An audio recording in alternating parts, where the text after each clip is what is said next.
Je m'appelle Camille Schwartz, donc je suis doctorante en 4e année. Je commence ma 4e année et dans le cadre de ma thèse, j'étudie les préférences gustatives, c'est-à-dire les préférences pour les saveurs, donc le sucré, le salé, l'amer, l'acide et l'umami chez les enfants de moins de 2 ans.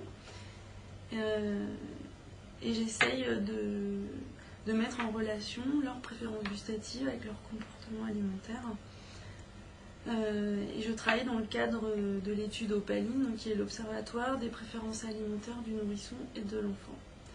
Et donc je fais ma thèse sous la direction de Sophie Niclos et de Sylvie Sonchou, donc à l'UMR Flavic, à l'INRA à Dijon.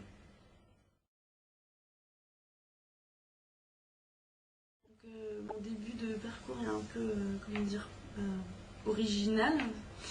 J'ai commencé par faire un IUT technique de commercialisation, option agroalimentaire à l'IUT à Tours. Et puis ensuite j'ai fait une maîtrise de sciences et techniques, donc en 2 ans à l'université à Tours aussi. Et puis finalement je suis venue faire le Master 2, donc gestion des propriétés sensorielles des aliments à Dijon.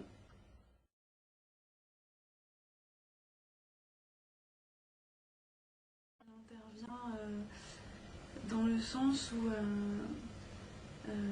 on va regarder donc les préférences pour les saveurs. On va s'intéresser au comportement alimentaire de l'enfant d'un point de vue sensoriel et non pas nutritionnel comme c'est fait généralement.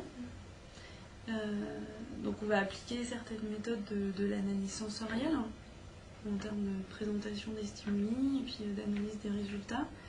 Mais on va aussi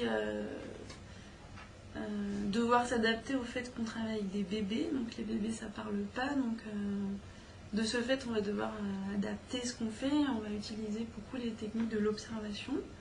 Et par exemple quand on va regarder, quand on va analyser les mimiques des enfants quand ils goûtent une saveur, on va utiliser par exemple ce qu'on appelle le baby fax. En fait c'est une méthode qui permet de décrypter tous les mouvements des muscles du visage pour pouvoir analyser leur mimique faciale.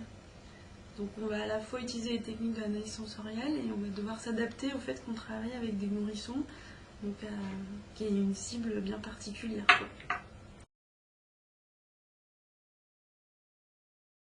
On fait venir la maman et l'enfant, ou le papa et l'enfant.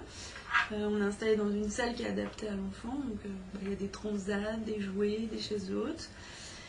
Et après, on va déjà devoir établir un contact avec l'enfant. On ne peut absolument pas faire quelque chose si on n'a pas établi un contact avec l'enfant. Ça va être important. Et puis, il va falloir aussi répondre aux questions de la maman. Enfin, on doit déjà établir ce contact. Et ensuite, on va présenter les saveurs selon un ordre bien particulier. Là, par contre, on va équilibrer nos ordres sur le groupe, comme on peut le faire avec des adultes. Donc ça, c'est bien les techniques de l'analyse sensorielle. On va présenter les saveurs dans des biberons, donc selon un ordre déterminé, fixé.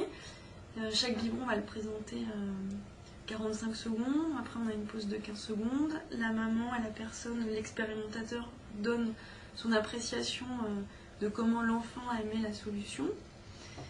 Et une fois qu'on a présenté les différentes saveurs, donc selon ces ordres fixés, on va récupérer d'une part les quantités consommées par l'enfant. Ça va être une première variable qu'on va relever. Et on va par ailleurs relever à la fois la notation de l'expérimentateur et de la maman. Et on va aussi analyser les mimiques faciales. Voilà comment on fait avec des bébés.